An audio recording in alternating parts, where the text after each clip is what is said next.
HSC exam 2024 4 তারিখে যে পরীক্ষাটি অনুষ্ঠিত হওয়ার কথা ছিল সেটা শিক্ষা বোর্ড থেকে একটা নোটিশ প্রকাশ করেছে। সেটা হচ্ছে এইচএসসি এক্সাম 2024-এ 4 তারিখে যে পরীক্ষাটি অনুষ্ঠিত হওয়ার কথা ছিল সেটা স্থগিত করা হতে পারে, কিন্তু এখনও কিন্তু প্রকাশ করেনি যে পরীক্ষাটি স্থগিত আছে কি না।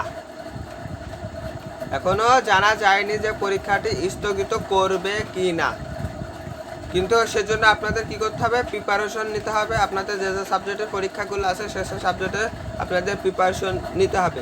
পরীক্ষা হোক বা না হোক, যদি হয়ে যায় তখন আপনারা কি করবেন।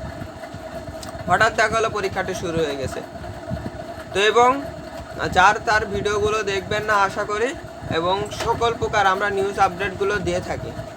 এবং যদি আপনাদের পরীক্ষাটি অনুষ্ঠিত না হয় তাহলে আপনাদের নওফেল অটো পাসের নির্দেশনা দিবে।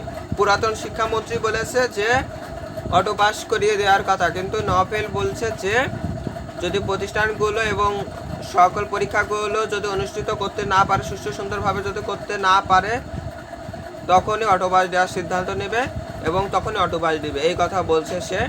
তাকে পরীক্ষাগুলো যদি অনুষ্ঠিত সুষ্ঠু সুন্দরভাবে যদি না করতে পারে, তো আগে দেখেন আপনাদের পরীক্ষাগুলো অনুষ্ঠিত করতে পারে কিনা।